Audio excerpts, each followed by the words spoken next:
But yeah, I'm leaning towards there is probably no God, but Probably. Is that a it's like a probabilistic claim? yes. And how do you otherwise determine probability, if you don't mind me asking? Well, yeah, we just I guess make bets or um, because If you I go can't to prove a it, right? Well, you can demonstrate probability. That's why I asked. A lot of people use this term probable, and they're really saying they have a feeling, which is fine. You can have a feeling, but if I walked into, um, like a somewhere in Vegas, right, and went to the roulette table, right, I could actually establish the probability of hitting one of the numbers, right? True. And why is it I can establish the probability of the roulette table? What gives me access to probability in the example of the roulette table? I mean, large amount of experiments, numbers. Well, yeah, we have a constraint, right, of how many numbers are on the wheel, first of all. And we have access to favorable outcomes versus unfavorable outcomes. So we have access to both of those things. So if it's red 6, I don't even know if that's the right color for that number, but that we want, right, we have that and we can actually establish that's our favorable against all the unfavorable. So we have access to both there, and that way we can do probability. But when an atheist says it's improbable that God exists, they actually don't have access to favorable outcomes, in this case, God not existing, and unfavorable scenarios where God does exist. So what happens is you're using probability colloquially, but there's no real justification to even use the term probable, unprobable. It's just a feeling. It's like, it just doesn't seem like God exists.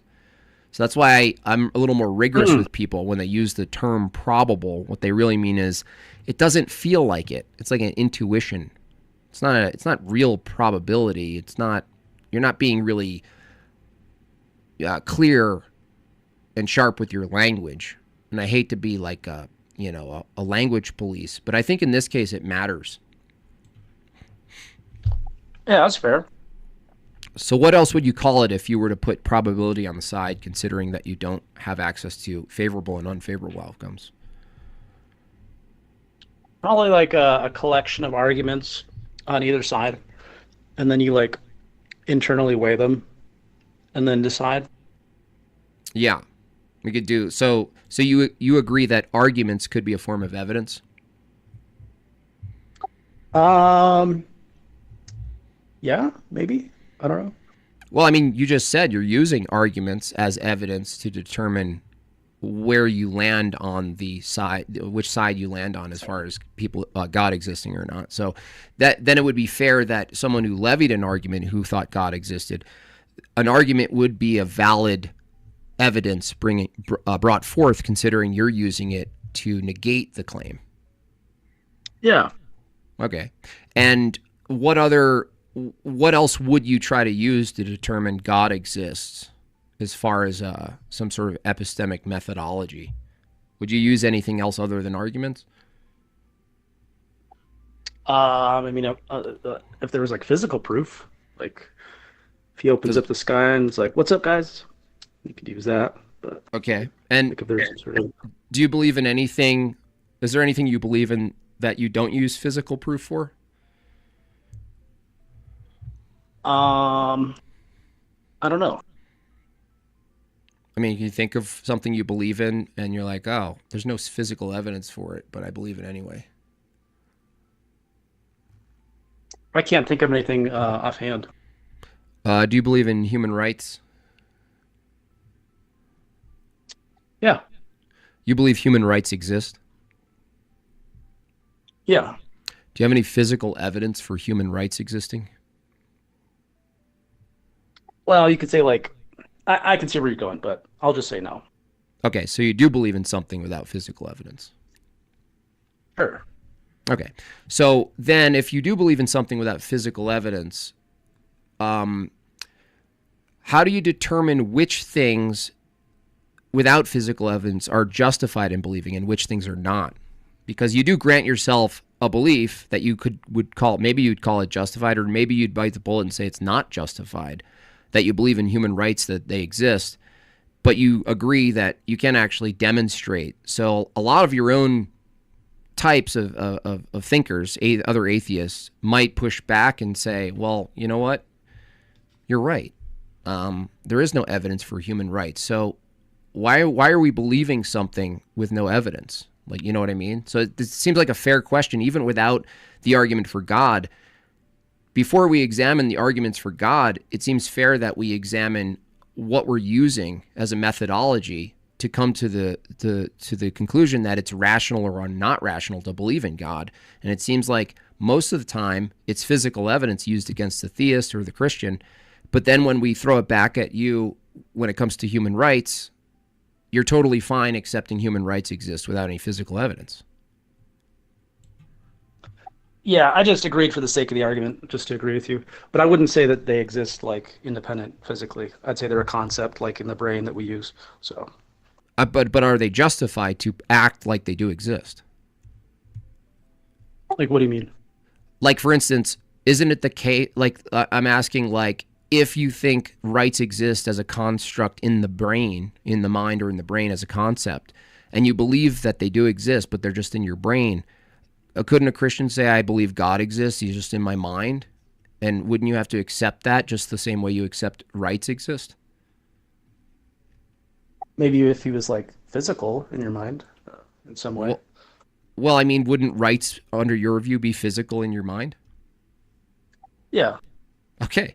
So how else wouldn't, if God existed the same exact way rights do in the human mind, and you justify rights existing based on them being inside of a mind, how could you say God doesn't exist if he existed the same way rights do? Yeah, good point. Maybe he does. But then you couldn't say he doesn't exist, because you would just say, well, yeah, I mean, that's a type of existence I would agree with, that as far as God existing. So that's where the reason I ask specifically about rights is because do you believe that I take it that you're someone who's okay with other people's having beliefs, but there's a condition. What's the condition you set on other people's beliefs? I mean, I don't understand. I'm okay with other people having beliefs. As long as They don't steal my car, I guess. oh, your car, do you own your car? Yes. Is that a rights argument? I don't know. Do you have a right to your car, like a right to property? Are you assuming that rights exist when you say my car? Or are you just saying, I currently am in possession of a machine that moves me from one point to another, but if someone comes along with a bigger gun, they're actually justified in taking it because rights don't really exist. They just exist in my brain. Sure. Okay. So if you believe that, do you believe someone should go to jail if they take, quote, your car? Yeah. Okay. So you're willing to use force to maintain your belief in rights, right? Yes. Okay. And so this is why I asked, most atheists say, believe whatever you want. You know, I don't care if you believe in fairy tales, just don't X, right? They just don't X. Just don't take my stuff. Just don't hurt me. Don't do this. Don't violate my rights, they say, right?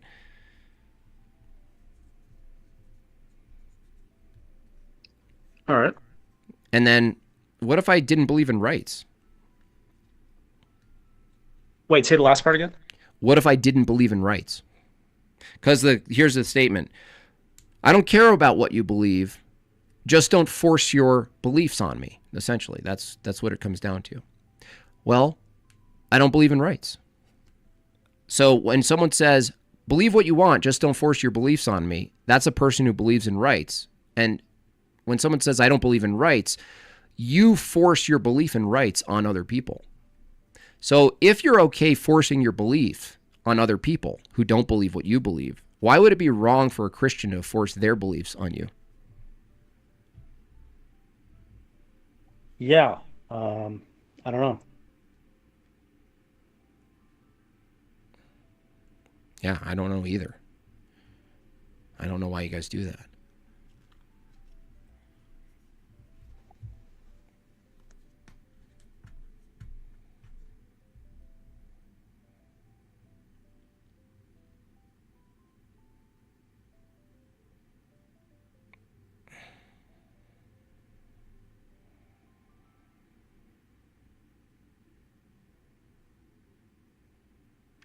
So, So,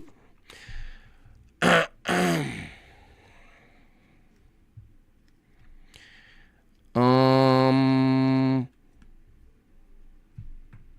all right. I'm going to give you a reason to believe in God, okay? all right. Okay. Um, do you also believe that truth has a type of existence? Maybe. Like you believe it exists, because otherwise, like, why would you be talking to any of us, like debating or coming to a conclusion about God, or not even God, anything, any proposition about the world, conclusions of science, even like naturalistic truths or whatever. You believe that truth exists because we Sure. Yeah. pursue it, right? So it's like it's something that exists, right? But you would agree that truth doesn't exist the same way an apple does? Yeah. Yeah. Okay. And if there's only, would you say there's like two, at least two that we know of, types of existence, concrete and abstract? Sure. Okay. And would you agree that truth is on the side of abstract and not concrete? Like you can't find truth under a rock, right? Yeah. Okay. So you would side with abstract, right? Sure. Would you agree that abstractions are associated with a mind, definitionally? Yes. Okay. Yep. Do you agree that if truth does exist, it's universal? It's like objective and universal. Yes. Okay. And if truth is universal and abstract, and you said it requires a mind, it's mind associated with mind. Do you agree that humans discover truth? Um, Potentially. Well, if there is a truth, and humans use their reasoning and logic and their sense data and their language to discover it, the only other way it could be is if they're creating it, which would make it sort of arbitrary and subjective. Like if we were creating truth, that means we could just change the truth conventionally. So that's why I asked. I think it's a true dichotomy to say truth is either discovered or it's completely subjective and made up, which is a contradiction. Like, so we avoid the contradiction, right? Yeah. Yeah. Okay. So in avoiding the contradiction of truth being subjective, we go with truth is objective. And if it's discoverable and not invented and crafted, it's discovered. Now we have two premises you agree with. One being truth is abstract, mind dependent, and objective. And truth is discoverable. Yeah. Okay. If it's discoverable, if truth is discoverable and mind dependent, it follows that it exists in a type of way before humans. I would disagree. Okay, but now you're contradicting one of the premises. Well, I don't think so. It could be such that it evolved evolutionarily within the mind, and you discover it, that you have it in your mind, right? But you said the truth is objective. If it evolves, then it's nominal and changing. That would make it subjective and changing and relative. Well, what if it's like this static like thing that all humans with minds have that they discover? Um, Yeah, but discovery, like, tell me one thing that's discovered by a human that doesn't necessarily exist before the human discovers it. I don't know.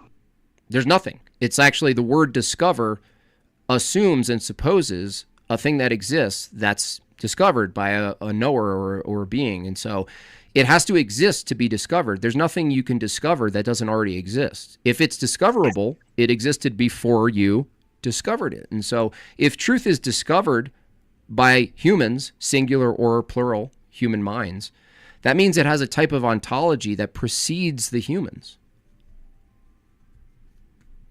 I mean, it could have coexisted as they evolved. Um, It could have, but even if I granted that, that means that it has a type of existence that's independent of the human minds discovering it.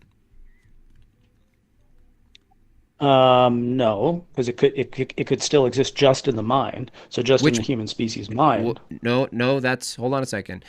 If you say the human species, that's plural minds. Which mind? All minds? Of the human species. Okay, if truth exists in all minds of the human species, why do we discover truth through methodology?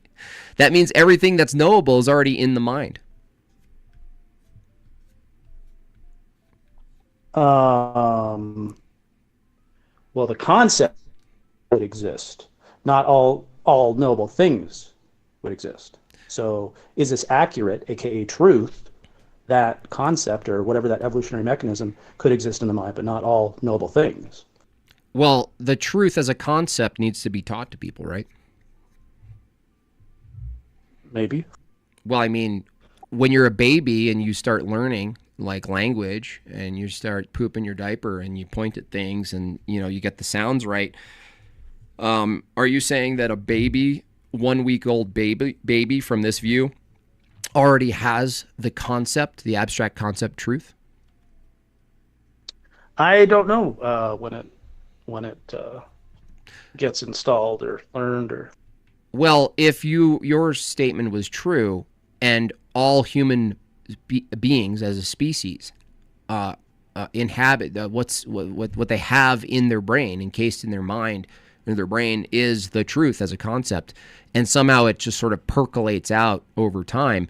The problem with that view is that humans are particulars. Each human is particular. So what you're saying is there's universality in a plural set of humans.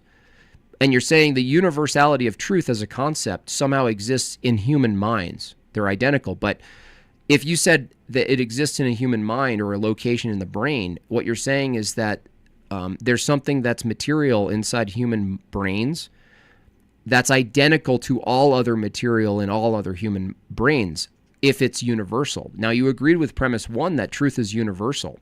You can't have these two statements next to each other. Truth is universal, and truth is found in each particular brain. Let's call it a brain from your view. That's like saying like there's universality of truth, but it's not discovered. It's actually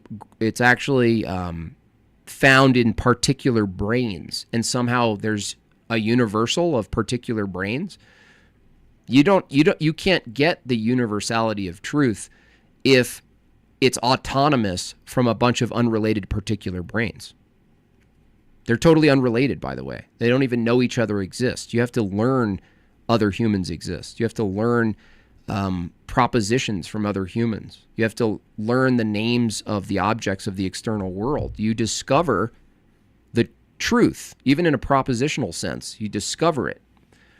That's why I'm trying to pin you on the discoverability of truth from your view, because if it's discoverable and not a bottom-up, autonomous, fake Lego set that could be completely wrong, if it is in fact discoverable, that means it has a type of existence that comes before the human mind.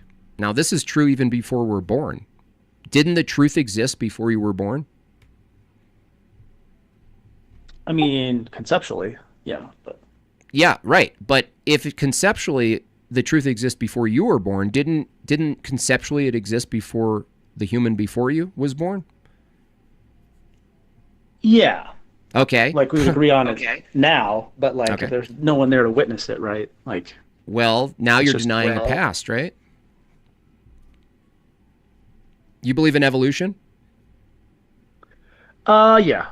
So if you believe in evolution, you believe in a distant past that precedes human minds, and there's a truth of the matter of a past that exists, right? Yes. Yep. Okay. So now you have a truth that exists, and you argued that truth, you accepted that truth is conceptual, but the truth exists before all human minds.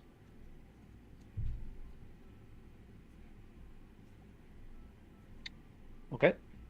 The truth I just think exists. truth is like accuracy. So Wait, accuracy? yeah, it's just Y- You mean you concept. mean So it's ac- like truth wasn't like hanging out somewhere before human minds. It's just this. so there wasn't a truth of the past then. We would say that now in communicating the concept and understanding the past, right?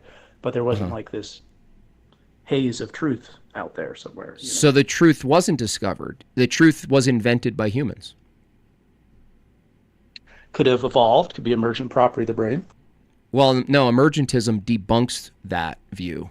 Emergent property would assume a novel, particular phenomenon from a set of particulars or a set of variables that produce some effect. But if you were to say the truth, if the truth is universal, emergentism would argue against that being the case, because the truth would be a particular epiphenomenal effect of a brain, a particular brain. That you don't have access to universal truth from an emergent system, because each brain is a different system. They're unrelated.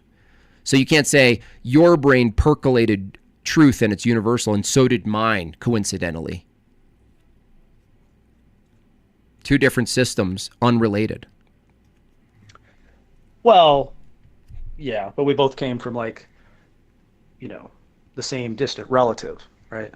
So that same software, hardware is similar, right?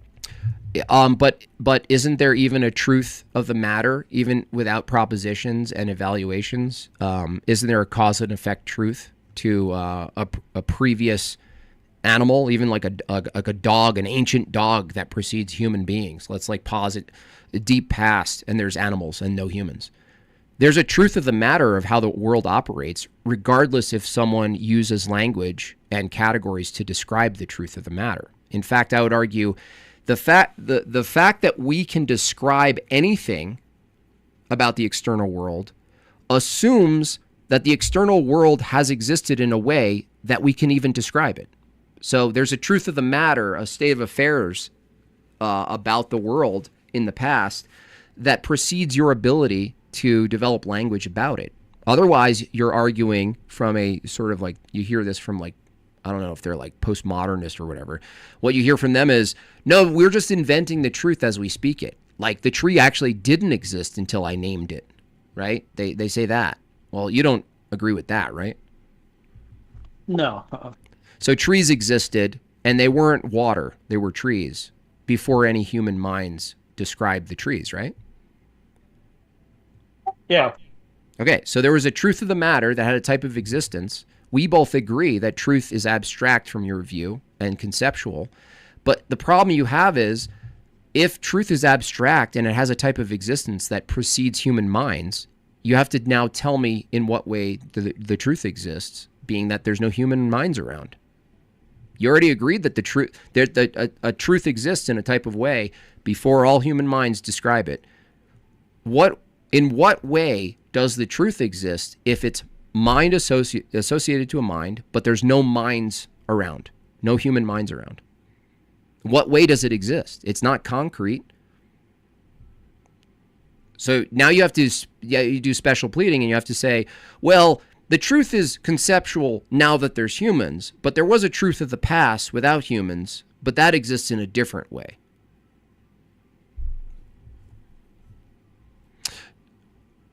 You know what I mean? So what I'm pointing, you see what I'm getting at is like, if you agree with the premises that truth is abstract, conceptual, and universal, and it precedes all human minds, and you agreed that concepts are mind dependent, you've necessitated a type of mind that precedes all human minds.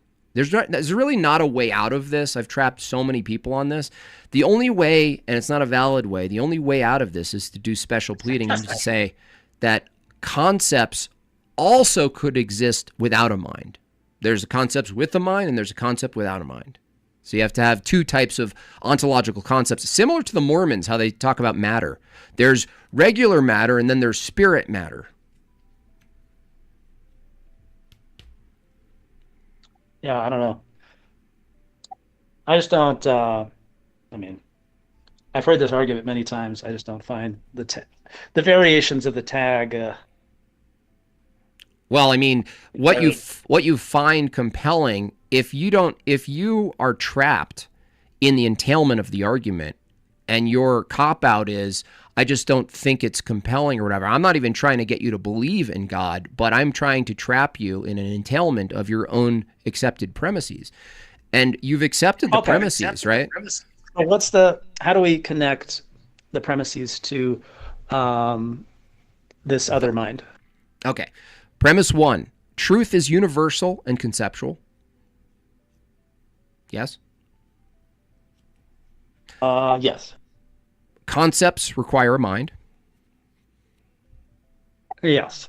The truth existed before human minds. Disagree. So, okay, now you're going to go back. You're going to change now, right? So if the truth didn't exist before human minds, then the only other option you have is to say truth is created by human minds. Yeah, it could be a function of the human mind. Well, no, then it wouldn't be universal. Then now you have to choose a human mind that has the true universal truth. Like, for instance, let's do a different way because truth is very abstract, a little more abstract than the laws of thought. Do you agree that the laws of thought have a type of existence? Law of identity, non-contradiction, excluded middle. Sure. Okay, would you agree the laws of thought are conceptual? Yep. Okay, and so would you agree the laws of thought are universal? Sure. Okay, so if they're universal, you can't say the laws of thought are conceptual, but they're only sourced from one human mind. That would make them particular. So if they're particular, you have to choose a special human mind that encases these laws of thought, and we all somehow implant it in our brains physically. But you don't accept that, right? That's absurd, right? That would mean that the laws of thought are particular. They're special to one mind. My mind. Let's say it's my mind. I'm the one who's the source of the laws of logic. Yeah, but our minds could be built in the same way, right? Seeing as we're humans, right? Built So they could assumes, be. well, yeah, well, now you're getting closer to theism. Tell me one thing that's built without intent. Okay, well, maybe built's a bad word. It is. Um, Bad word in atheism. So, replicant. a replicant. So, it's constructed, something that's immaterial, universal, and conceptual is built by physical things.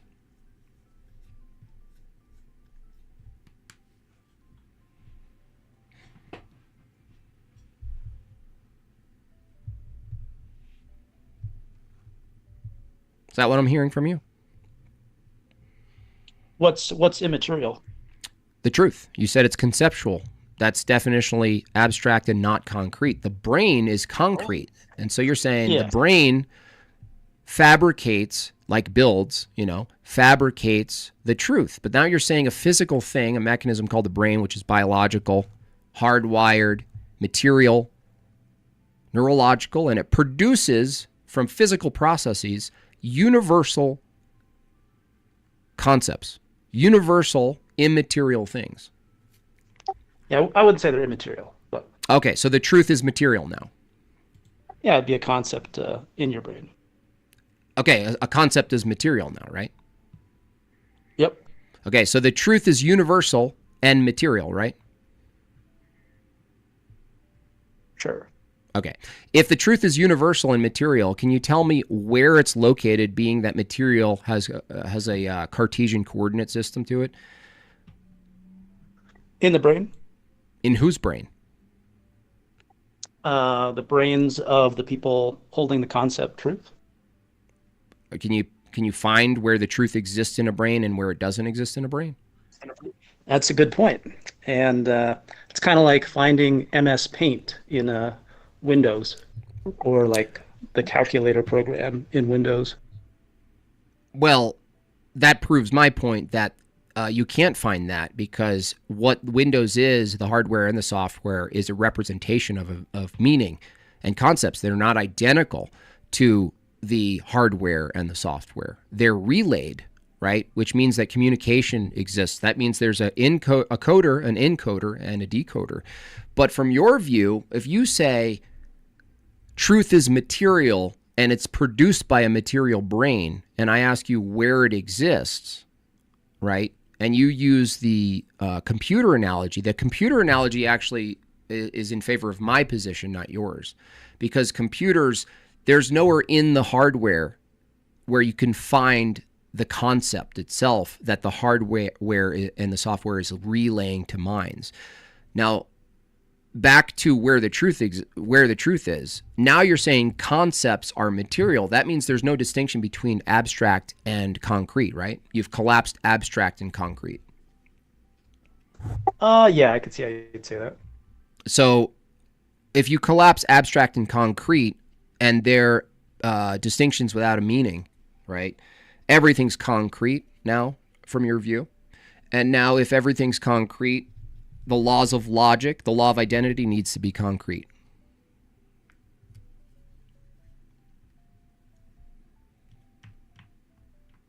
So here's where this is the end of the road, and I'll show you how. If you say the law of identity is concrete and it's found encased in human brains, and I ask you, do you believe we evolved? You say yes. Do you believe because if evolution was true, there was a type of creature that preceded us that didn't have our brain because under your view, the brain itself evolved, right? You agree that from your view, the brain evolved? Yeah. So tell me how it is the case that there's a process that precedes human brains that doesn't abide by the law of identity. How do you mean? I mean, if there's a process that produces a brain, but you're saying the law of identity exists and is sourced in brains, you can't have a process called evolution that precedes human brains, that produces human brains, because a process assumes identity. It can't contradict. Things can't contradict. There needs to be like a glob. Yeah. Right? Yeah, it could just be a descriptor of reality as we see it. Well, no, that is begging the question. You can't describe reality without first assuming identities. It's actually the identities you're assuming in which you're able to describe particulars or universals. So to say, no, the law of identity is just a descriptor for reality. No, you don't have access to reality or descriptions without first assuming reality has components that we can name. Not only that, but you have an assumption of the past, that the past operated a certain way. For evolution to be true, you need the transfer of information at the cellular level. You need some sort of globular process from one thing to another. Before any minds develop, before the complexity of your stomach and your liver and your brain develop, there has to be a process that abides by not only the laws of physics, but the laws of logic. They're not describing anything, but they are in fact permanent identities. There are rocks, there are trees, there is wind, there is fire, there is chemical reactions. You cannot have evolution without evolution abiding by the law of identity. You can't have it. It just doesn't, there's no process that's available to you that could be possible if it didn't abide by those laws. So now you're stuck because, you tried to ground truth in material in a brain, and then I moved it over to the laws of logic. And the fact that you're holding a position that says the brain produces the laws of logic, you've just made the history that you need for evolution to be true, you've just negated the history because that requires the law of identity. How did I negate it? How did you negate the law of identity? Yeah, if it's just a description. No, I told you it's not just a description because is the description of the law of identity identical to what's being described? Are descriptions identical to reference? Oh. No, right? So that means it's not just a description. For anything to be described, it has to have a type of existence before you describe it. You can't describe things into existence. That's nonsensical. So if the law of identity is describable, that means it existed before you could describe it. Otherwise, you can't describe anything. So yeah. okay. So you're describing the regularity of nature. The regularity of nature assumes that the particulars in nature that behave a certain way, rocks, water, trees, wind, whatever it is, you're assuming that these things have and maintain their own identity over time. You couldn't have a regularity of nature without the regularity of the identity of things, even before we name them. You agree that under your view, there's a thing that we now call a planet, but did exist as its own identity, even without the name planet, right? Yeah. Okay. So that's the law of identity. That means that the law of identity has a type of ontological status that's not identical to material that precedes all human minds, and you agreed that it's universal. So if you agree that the law of identity still maintains in a far distant past before human beings came on the scene from your view, and you now have to tell me from your view what the status, like what type of existence does the law of identity have in a past where there's no human minds? Yeah, it'd just be a description of how the past functioned, or the regularity of the past, or the nature of no, this is before descriptions. What's the status? Like, for instance, if I asked you, what's the type of existence a planet has before we described a planet?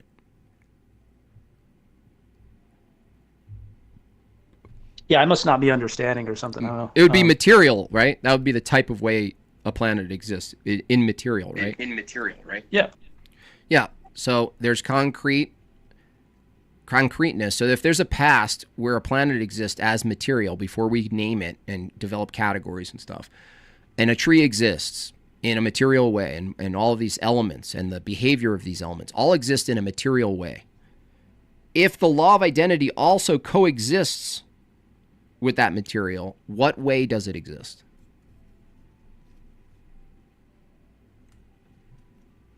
Yeah, I would say it doesn't exist. It doesn't. So this is why I said you deny the law of identity in the past. So you can't have you're in a contradiction. The distant past operates a certain way where objects maintain their identity, even before we call them things.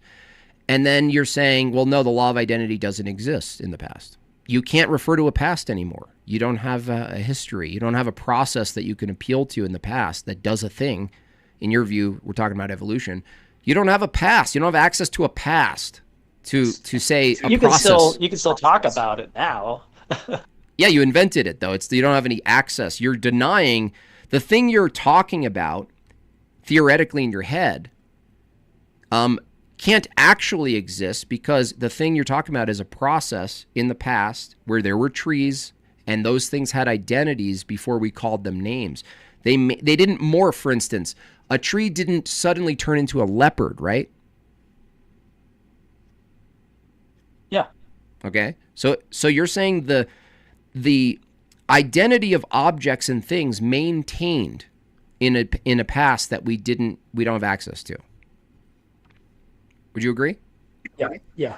Okay. You can't say in the past when we didn't exist, the identity of things maintained, and also in say not P and say the law of identity didn't exist in the past. You can't do both of those. You have to choose. Well, the law of identity could have not existed in the past, and we could still say that in the past, right, that they existed, because it's not like you're saying that just because it doesn't exist, you can't use it, right? You can't reference the past with it now that it does exist.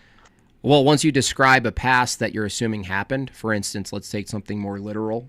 You believe that that a long time ago, single cell, self-replicating organisms somehow breached over into multicellular development, right?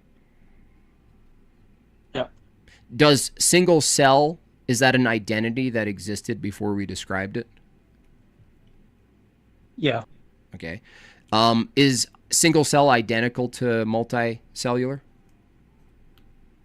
No. Multicellular has its own identity? Yeah. Okay. So if you assume a past, the moment you start describing single cell to multicellular, you're appealing to a past where the law of identity maintains.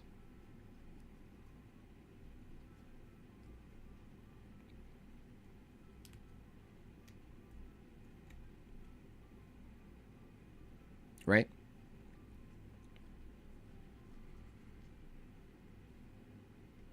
Yes, some? No, some?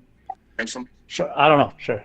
Sure, yeah, of course. I mean, you can't describe the thing that you're describing in the past without the law of identity maintaining. How could there be such a thing in the past called a single cell that could leap into multicellular if you don't have if you don't assume that there's actually a distinction between the two that existed over time?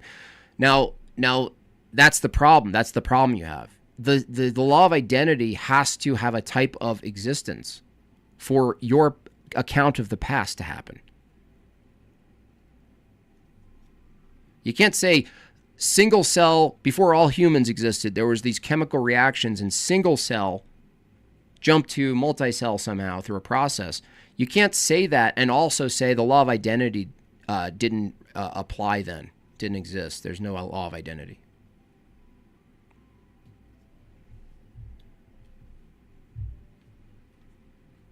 So that's why this argument, whether you find it compelling, is irrelevant to the trap that you're in. The trap that you're in is that law of identity has a type of status that you agree is abstract and conceptual and mind dependent. Now, you say yes.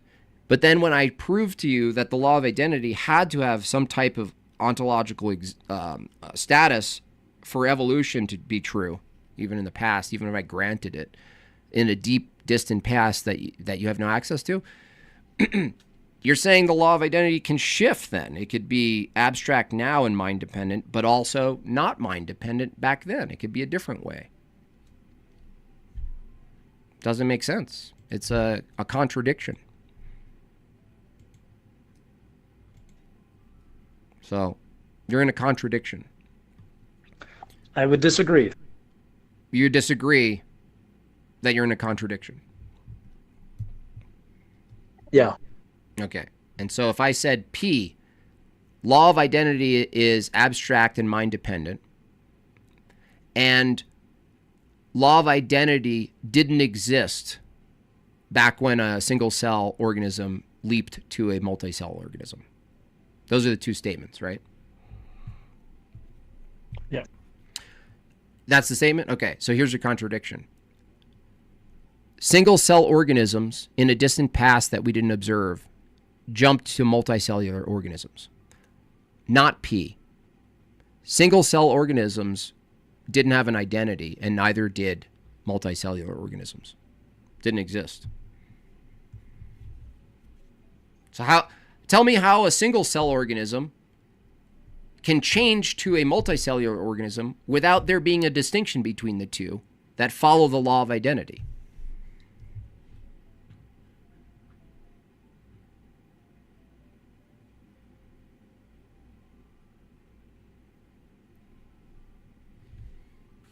Yeah. I don't know. I think they're great descriptors of reality as we see it.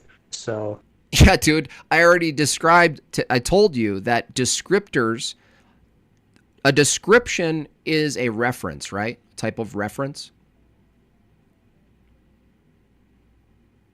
Right? yep. Give me any object in the world that we describe. Anything. Just name one thing we describe in the world. Cat. A cat. Isn't it the case that to describe a cat, the referent cat needs to exist in order for us to describe it post hoc? Yep. Okay. So when you say the law of identity is a descriptor, whatever you're describing must have a type of existence already.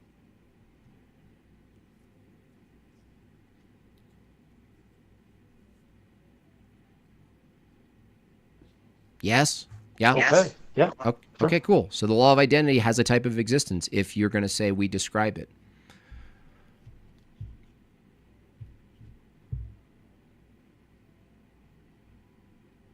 Yeah?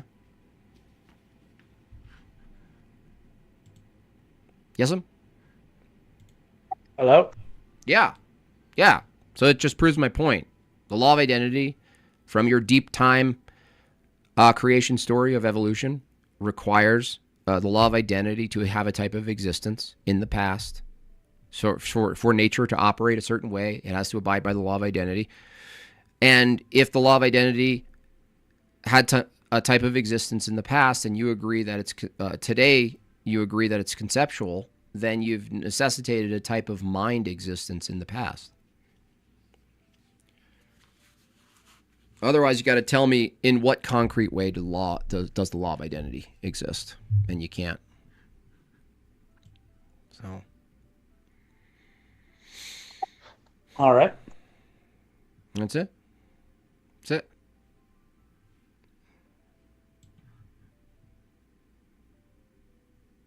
I guess something to think about. Yeah. Yeah. Are there any other counters? I just want to do a quick shill. We have 40 minutes, folks. I know that things slowed down with a little Discord here, but if you appreciate the show, we're at 36 of 50. I appreciate a rigorous, very expressive, joyful contribution. A couple 5 minutes, 10 minutes here. Is there anyone else who's counter though currently here in the Discord while you're here? No. Okay. And isn't there also like the impossibility of the contrary? You mean the tag argument? Yeah. Yeah, the tag argument. Sure. That's a good argument. How do we get to the impossibility of the contrary? Disjunctive syllogism? Yeah, but like how do we like determine the impossibility of the contrary? How do we determine it? I just told you Yeah. a disjunctive syllogism posits basically presents a syllogism, an argument that that there's no other view that can do the thing that the argument is doing.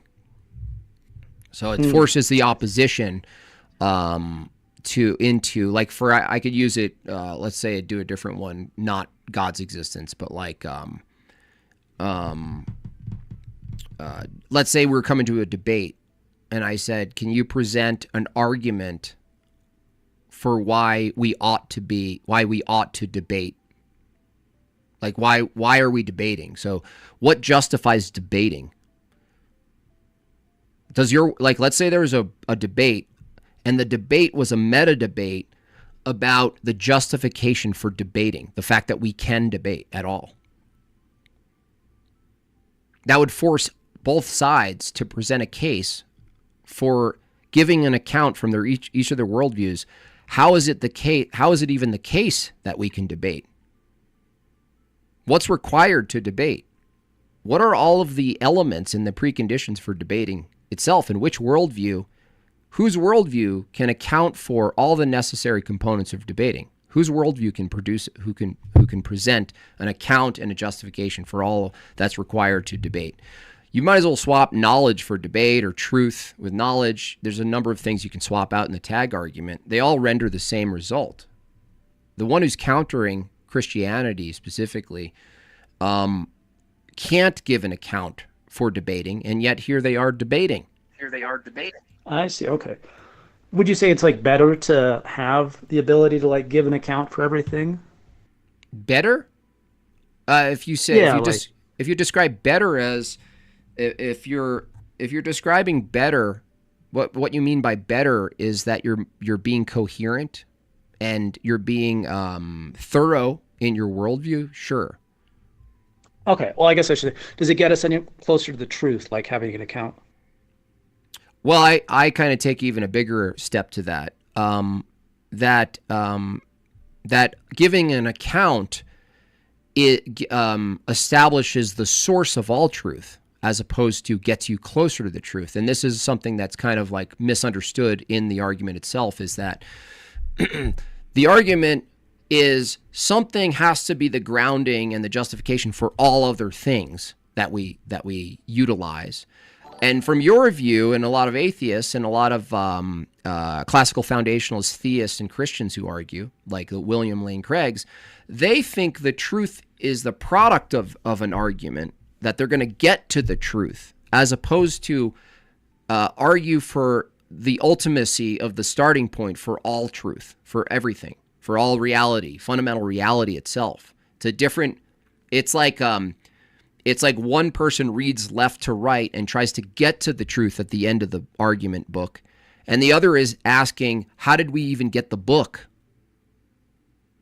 So if it's the case that the argument, which is multi-leveled, says X is the necessary precondition for Y, and let's say the truth is at the end of the book, the tag argument is asking for a justification for the book itself. We're not asking for you, we're not granting you the book called argumentation so that you can get closer to truth at the end of the book. We're not granting you all of that. We're asking a different question. How did you even get the book to begin with? You're like, no, can't I grant myself mind, evaluation, propositions, math, meaning, logic, truth, knowledge? Grant me a transcendental, immaterial folder that my worldview can't account for. Please grant me all of that, and then I'll argue whether God is a reasonable conclusion from a syllogism or anything else. It's just a fundamentally different approach. That's the difference between a foundationalist view. All of the Christians who argue classical foundationalism are doing a disservice, because they're arguing within basically an atheistic paradigm. They're just granting the opponent everything, and the tag isn't granting anything at all. It grants nothing. And so that's ultimately, like, just to use a type of analogy, is that you're asking a question, Forte, about the necessary preconditions for truth and knowledge.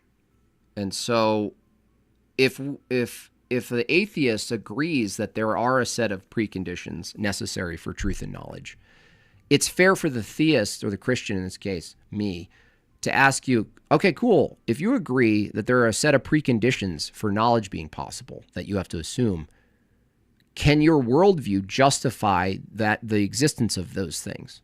Can it make sense of them? Can it give an account of it? That's the question. Yeah. And I would say I don't know. But yeah. You don't know. Now, would it be better of a view if a view could give an account?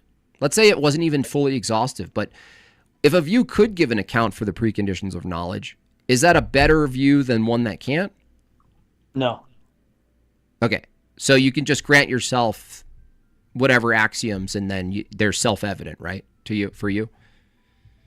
I would just say, like, just because you have a basket of explanations doesn't put you in a better, like, I could say Steve is the reason for everything. Doesn't get me any closer to the truth. Doesn't make it any better. Well, no. We can run with that. We can run with Steve. Is Steve a created being? No, he's not. Okay. And Steve's eternally uncreated? Yeah. Is it necessary that Steve is eternally uncreated for him to be the justification for all truth? Yep. Would that make Steve God? Sure. Okay, so you believe in God. Yeah, I'm just trying to show You're trying to show that the only valid counter to the tag argument is to present a different God. No, I'm just trying to show that having more explanatory power doesn't get you closer to truth. Well, you're saying is you're trying to find the source of everything, but wait a second. Did you just say gaining more explanatory power doesn't get you to truth, closer to truth? Yeah, if I can explain more with Steve, right, that doesn't get me closer to truth than someone who can't explain it. Well, when you say closer to truth, in this case, we're not talking about propositional descriptions of reality, like why it rains in one place and not the other or something.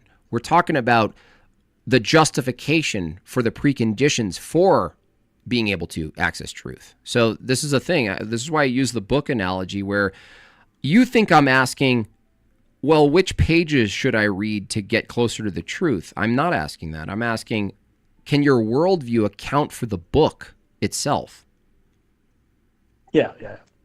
And so when you say Steve accounts for the book, well, the book in this case is fundamental reality, how reality operates, invisible things, visible things, the laws of nature, how induction being possible, the fact that we have unique minds that operate and are able to evaluate and make propositions and evaluate them and debate and do philosophy and metaphysics and all this stuff.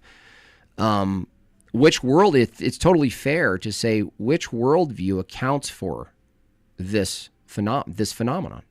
Now, I agree with you. Just saying anything is, I think, what you're saying. Just saying anything isn't necessarily a better position than saying nothing. I agree with you, but that's not what's really the case. If there is a sufficient and full justification for the preconditions of knowledge, right? Is that better than a view that can't produce anything? I mean, it might provide more comfort to an individual, might make more sense, right? But yeah, I'd say it wouldn't get you closer to truth, just because it is more comprehensive in explaining things. God, in its very nature, is going to be that way, right? It can do anything, it can be anywhere, it has all the powers of everything all the time. That's going to be the most explanatory thing ever conceived. So yeah, it's always going to win in Yeah. that sense. But it's Well, yeah. not. Well, God is always going to win because there's nothing else that could be the starting point for everything else that could be further explained. So it's the same misstep that you've done here, is that I don't know how else I can explain it better than the book idea, which is you're just back to truth Hearing is this stuff, truth. Well, you're saying truth is the it, last chapter it's of a like book, right? Forte, you're saying truth is the last chapter of the book, right? Yeah. Yep. Okay, I'm asking a different question. I'm not asking if someone posits God is the account for the book existing in the first place.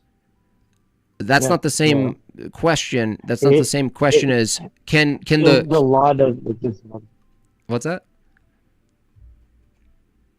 You understand that the question is, how is it we have the book? And you're saying, well, um, The sorry, condition the law describes. The law tries to describe. I can't really hear. Um, was that you talking? I don't know who's no, talking. it's Oh, Dirk The Jensen. conditions are not the conditions are not a problem. you're muffly, dude. Listen. Yeah, you're really Oh my! muffled, Dirk. You need to fix your Am I mic. on? Am I on? I was talking to myself. Yes. Sorry. You're No, just you talking are. to Yeah, yourself. just mute. Yeah. Yeah, Okay. yeah, yeah. Like just to not go into circles for a day, and it's been a really good back and forth, by the way. So thank you. Is that Yeah, thank you. I'm asking, like, there's a book on the table. Let's say the book is all of fundamental reality: space, time, matter, truth, conceptions, mind, everything I can list, everything, the whole entirety, the whole basket. That's the book.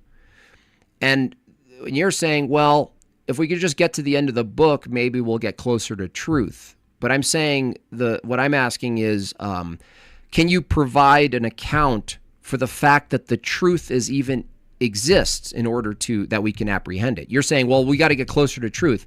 I'm saying, no, I'm asking for a different account. I'm asking for an account from your worldview. How is it the case that there's even something called truth that we can get closer to? You're saying which view gets us closer to truth. I'm asking for which view accounts for truth existing Yeah. so we can get to it. So I'm saying I don't have one. I Okay. think what you're asking for is a style of a question that only God fits. So you're asking, well, specifically and exactly for God in the question.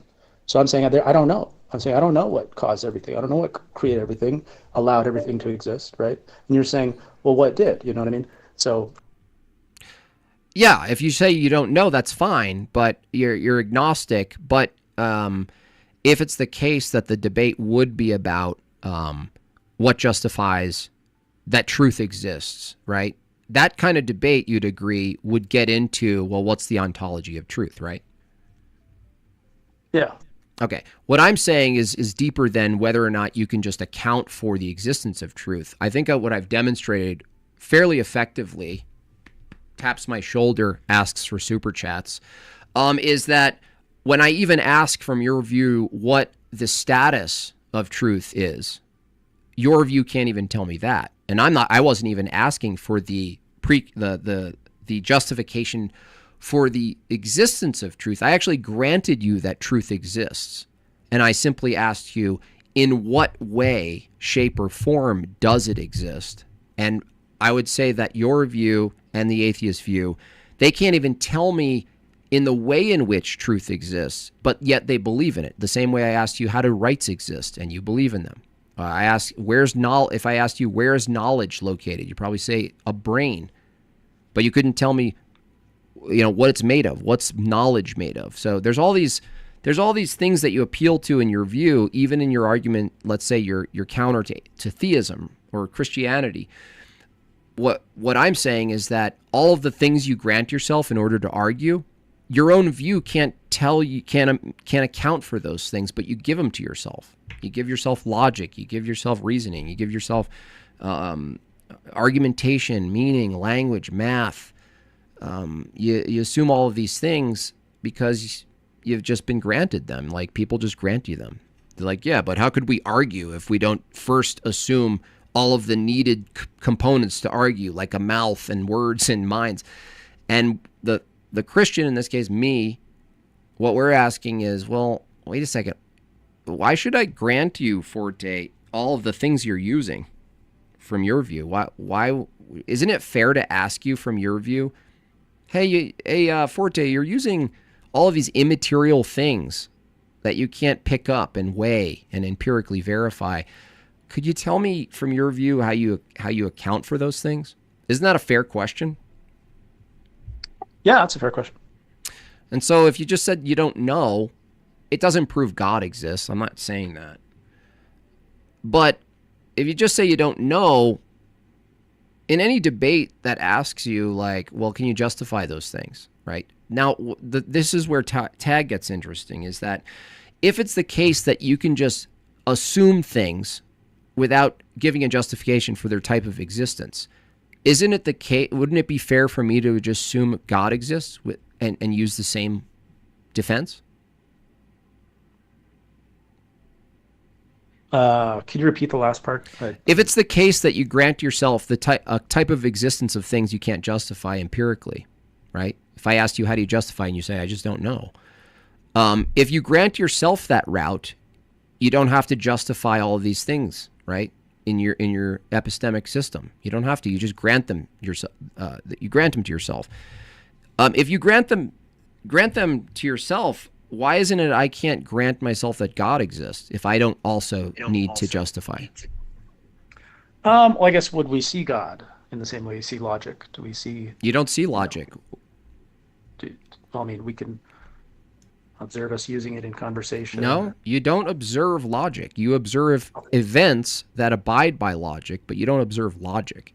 So if I said, okay, even information, let's take something a little less abstract, still abstract, but little less. You think information exists, right? Yeah. Okay. In what type of way does information exist? Does information exist like an apple exists physically? Sure. It does? Can you tell me where you've ever held information? Yeah, code. Code? No, code is not information. Code is not physical information.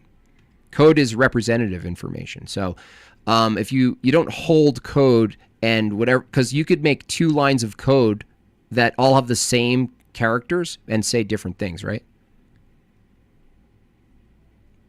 Yeah. Okay. So that can't be it. So you're not physically holding information, being that in one hand I could hold the same line of code as another, and they both mean different things. The information is what they mean. So information's another one. If I said, well, justify what type, from your view, you agree that information exists. I think God exists. And then you go, can you show me God? And I go, no, it's a different category. Like, I can't show you because it's not an empirical or material claim. And I ask you back, can you show me information? You believe in a number of things. This is how the conversation started. You believe in a whole slew of things that aren't empirically weighed or verified through any sense data. You believe in that they exist. And we go, that's fair.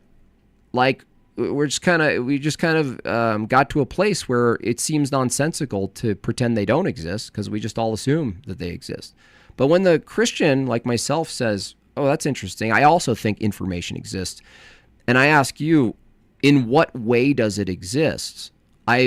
You can't tell me it exists concretely, otherwise you could give me an example. And I would say information does exist. I agree with you. But I would hold a view that's more rational than yours, in that I would say information is mind dependent, and information has a type of existence that isn't identical to material. Like, the information of what an apple isn't actually found in the apple. I don't cut an apple open and it tells me it's an apple. So that's what's frustrating about it, is that when we get into these conversations and precept comes up, what ends up happening every time, almost every time there's not a spur gout and they complete the conversation, what happens is the atheist grants themselves free access to a whole slew of immaterial transcendental things that don't exist materially. And we ask them to justify those things, and you say, I just assume them. And then we go, cool, I just assume God. And then what happens is you, the atheist, forfeit your ability to cross-examine the Christian who says God exists, because you believe in a whole slew of things without any justification. So why can't we?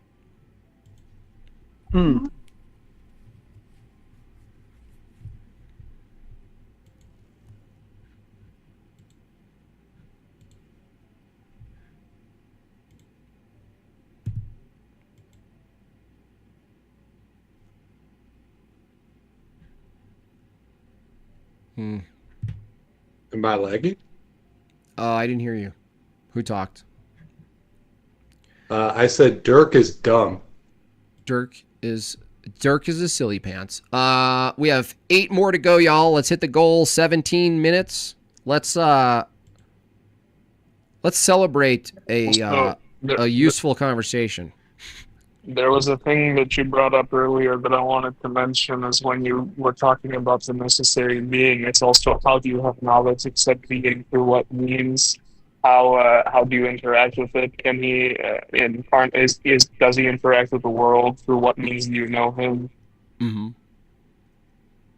Oh, like John, you're saying, with Steve, you mean? When he brought up Steve, it's like, right. Okay, through what means do you have knowledge of this necessary being? Right. That actually works in our favor. A lot of Christians, someone will be like, Slunky the elephant, and then they scoff and they say like, oh, okay, we're not serious. I recommend for Christians listening who run these arguments, and then the atheist uses like some Spanky the elephant like Peterson does or whatever, you actually take them dead serious. 3 years around the corner. Just like John did. Thanks you again just for the great content over the years. Thank you so much, Sean. I really appreciate all your support over the years. Very generous of you. Most of the time, thank you so much, Sean. Wow, 35 months. That's awesome. Yeah, that's a great point, John. It's like we should just be like, cool, let's get into it. Like, don't scoff at them when they say Spanky the elephant. Give them Spanky the elephant and do exactly what John just said. So how do we know Spanky the elephant? Because if they choose to adopt our system without calling it our system, then they just conceded our system. Yeah, and Forte kind of did that and kind of giggled about it, that I granted him Steve and asked him all the necessary aspects about Steve for him to be the source sole, uncreated, eternal creator of all things, and essentially he believes in God. He just believes Steve is God and not Christ. So that to me that's closer. That's better like than moving closer to atheism. Even Steve is a better step than not Steve in that case. I just did that for like to show the explanatory power, right? Like you can't beat that as far as explanatory power goes, right? And so to say that you have the largest quantity of explanatory power, But it's not about explanatory power, though. It's about having a coherent, consistent worldview that can account for everything, not just explanatory power. that's pretty similar, right? Like if I No. say God is the reason for everything, right? Well, no. We're saying can account for everything. It's not just Yeah. having more explanatory power. It's literally having an account for everything. Yeah, I'm saying that that's not. No, because more is arbitrary in your system, B. That's what I'm saying. Yeah, I was trying to use a book analogy for this. Is that something that I wish I had a different way of getting this through? Is that what John's saying, what I've been saying, is that explanatory power is post all the preconditions we're talking about. Like so explanatory power, the way you're referencing it, is like it's the end of the argument. It's the end of your conclusions and your investigation. We're asking a different question: is justification for a reality that even allows for explanatory power. It's a much different question than explanatory power. Where it's a meta question about the fact that we live in an existence that even can be explained, that's intelligible. We're asking for the difference between an account for and what you're saying is explanatory power, which is down the road after we do stuff, which is John just told you that you have an arbitrary standard for better or more. It has more explanatory power. We're asking a fundamentally different question. What accounts for a world that you have explanatory power? What accounts for it? Yeah. Thank you so much, Abby Zhang. Very generous donation. W's in the chat for Abby. Thank you so much. Another $10. When is your boxing match with Alex O'Connor? That's funny. 6 more to go. 12 minutes. 6 more to go, y'all. Let's hit that goal, please. Do you want to add anything to that, John or Forte? You were about to say something. I work 80-hour weeks, so Okay. I'm barely here. Okay. Yeah. Do you want to give me back, Forte? Try to steel man the distinction we were trying to make. Yeah, you're just trying to say what's the justification for everything. Essentially, in big terms, but specifically, what's the justification for all of the preconditions for anything to be explainable, like anything after the fact, like And you're saying, well, let me just explain. Let me try to use explanation to get to a justification. But that's reversed. We're asking for what's the justification for explanation, and you're saying, well, if you just grant me explanation, I'll get you a justification. Yeah, but you're specifically asking for God in the question. Well, I'm asking for. No.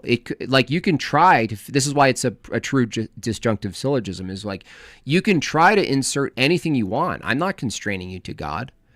I'm going to ask you anything. You can insert anything. But what we'll find is whatever thing you insert, for the most part, in my experience, is going to be a created thing, which gets you into a broken view pretty quickly with a couple of follow-up questions. Anything you try to insert that's created is already disqualified, because if something's created, there are a set of preconditions for it to be created. There had to be a set of a set of circumstances and like a way in which things operated for something to be created. That means it starts the endless regress train. And so if you jumped on that train and inserted some people say a water bottle, like, oh, cool, tell us about the water bottle. How did you come to know that how is it the case that the water bottle accounts for, let's say, the conceptual realm, metaphysics and the laws of thought? Well, what do we know about water bottles? Water bottles are made. We could actually track water bottles back to a specific time in human history. We can track an inventor, and using your own empirical standard, you debunk yourself by showcasing that a bottle actually has some sort of provenance in history. We can track back to a beginning. Anything that's created, that's put in place of God. So you're close in saying, well, God is the only thing that'll actually make sense in this question. I agree with you. That God is the only thing you could insert that makes sense of this answer. God is, and it's not special pleading either, because it would be necessarily a completely different thing, not in the category of created things. So you actually know this. The contrary is impossible. That's why it's like interesting, Forte. You actually philosophically know the problem that you're in, and you know that you can't appeal to anything created, and you know that the answer has to be at God level, which really there's only one other question, Forte, from that position is like, who is God? Which is a fair question. Well, I mean, like Noah just said, the impossibility of anything else, right? But what you're saying is that every conceivable other thing is impossible, which I don't know how you could ever determine that to be the case. Because you don't have to boil down every single worldview when there are realistically a handful of worldviews because of their epistemology. Yeah, it's either from God, it's not from God, or, this is why it's the impossibility of the contrary. Yeah, you could do, Forte, the same argument I kind of flirted with in that exchange, is that there's only two options for epistemology. And if you can present a third one, I'm happy to hear it, and my audience will be happy to hear it. Truth and knowledge is either constructed from the bottom up by humans, which makes it arbitrary, changing, subjective, or it's discovered top down. We would call that theonomous. And there's no third option. Now, if you defeat me and say there's a third option, I'm all ears. There isn't a third option, though.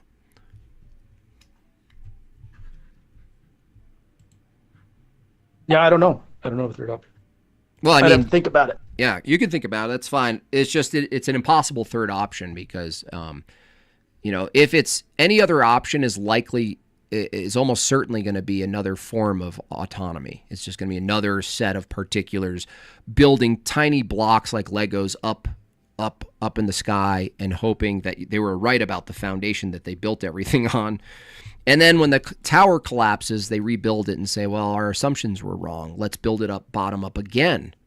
Now, what's interesting about this is that science itself, often from your view, I don't know about you, Forte, but often is seen as like the pinnacle of knowledge. And from our Christian, specifically our Orthodox Christian perspective, science is like one of the lower forms of knowledge because of the variable problem, because of all of the things assumed before you even do science, right? This is like low form. You can change the propositions change, the resolution changes. And that's why we say that even if you appeal to science, I don't reject science. Like, that's a useful tool when it's done properly. But the reality is that's itself a discovery process. That means the truth that does exist propositionally about science, about, natural causes and stuff, even that's discoverable. That's something you discover. So it has a type of existence anyway that's independent of human minds.